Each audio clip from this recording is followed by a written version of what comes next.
பார்க்கலாம். இயேசு கிறிஸ்து இந்த உலகத்திலே பிறந்து வளர்ந்து சிலுவையில் அறையப்பட்டு மரித்து அடக்கம் பண்ணப்பட்டு 3ஆவது நாள் உயிரோடு எழுந்தார். முதலாவதாக மகதலேனா மரியாளுக்கு தரிசனமானார். இரண்டாவதாக சீசர்களுக்கு அவர் தரிசனமானார். சீசர்கள் இயேசு கிறிஸ்து மரித்து விட்டார் என்று சொல்லி சீசர்கள் இந்த யூதருக்கு பயந்ததினாலே சீசர்கள் பூட்டப்பட்ட கதவுக்குள் அவர்கள் சீசர்கள் எல்லாரும் இருந்தார்கள். அப்பொழுது இயேசுவானவர் பூட்டப்பட்ட கதவிற்கு உள்ளாக வந்து உங்களுக்கு சமாதானம் என்று சீசர்களை பார்த்து சொன்னார். பிறகு அந்த நாளிலே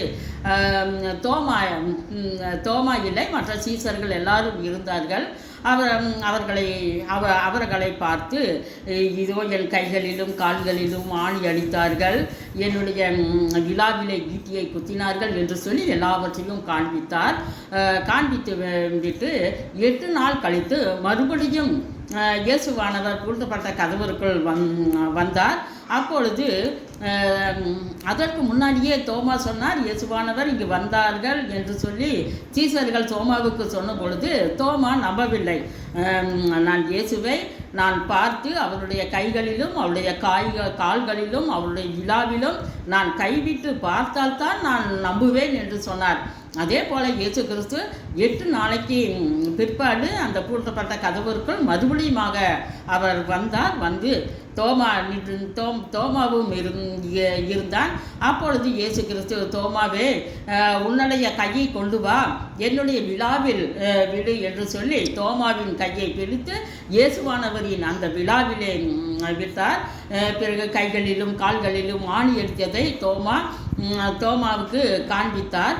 அப்பொழுதுதான் தோமா விசுவாசித்தான், இயேசு கிறிஸ்து தான் என்று சொல்லி தோமா விசுவாசித்தான். அப்பொழுது இயேசு கிறிஸ்து சொன்னார், தோமாவே கண்டு விசுவாசிப்பதை பார்க்கிலும் காணாத விசுவாசிப்பவர்கள் பாக்கியவான்கள் என்று சொல்லி தோமாவிடத்திலே இயேசுவானவர் சொன்னார். அதனால் தோமா கண்ணார இயேசுவை கண்டு இயேசு கிறிஸ்துவின் அவர் உயிர் தெழுந்தார் என்று சொல்லி தோமா மிகவும் விசுவாசித்தான். அந்த மொத்தம் 11 சீசர்கள், ஒரு சீசன் யூதாஸ் காரியத்தை நான்று கொண்டு செத்துவிட்டான். மீதி 11 சீசர்கள். அந்த 11 சீசர்களிலும் தோமா இயேசுவை விசுவாசித்தான். ஏனென்றால் கண்ணாரை கண்டுதான் இயேசுவை விசுவாசித்தான்.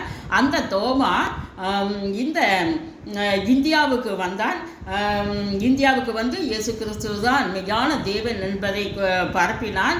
பிறகு கேரளாவிலே அநேக இடங்களிலே கொச்சின் மற்ற இடங்களிலும் சென்று இயேசுவை குறித்து அவன் சுவிசேஷ ஊழியனாக இருந்தான். அநேக இடங்களிலே சர்ச்சை கட்டினான். பிறகு தமிழ்நாட்டிலே இந்த தூத்துக்குடி அந்த ஊருக்கும் வந்தான். அந்த ஊரில் அநேக இடங்களிலே இயேசு கிறிஸ்துவுக்காக ஒரு சர்ச்சை அநேக இடங்களிலே நிறுவினான்.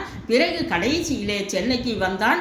சென்னையிலே சின்னமலை என்ற மலையிலே தோமா முழங்கால் படியிட்டு ஜெபிக்கிற வேளையிலே இயேசுவை அறியாத அந்த ஜனங்கள் 2-3 பேர் வந்து பின்னாடி நின்று ஈட்டியாலே தோமாவை குத்தினார்கள். அந்த தோமாவை எடுத்து சென்ட் தாமஸ் மவுண்ட் அந்த இடத்திலே அவரை அடக்கம் பண்ணப்பட்டார்கள். இன்றும் தோமாவை குறித்து அவர் சென்ட் தாமஸ் மவுண்ட் என்று சொல்லி அவர்கள் எழுதி போட்டு தோமாவை இங்குதான் நாங்கள் அடக்கம் பண்ணினோம் என்று சொல்லி அநேகர் அது டூரிஸ்ட் பிளேஸாக போய் பார்த்து வருகிறார்கள். இப்படி தோமாவை போல நாம் காணாத விசுவாசிப்பவர்கள் பாக்கியவான்கள் என்று சொன்னார்கள். அப்படியாக இயேசு கிறிஸ்து இந்த உலகத்திலே இருக்கிறார் என்று சொல்லி நாமும் விசுவாசிப்போமானால் நமக்கு இயேசு கிறிஸ்து செய்த அற்புதங்கள் அதிசயங்கள் நம்முடைய வாழ்க்கையிலும் நாம் நடக்கும். ஆமேன்.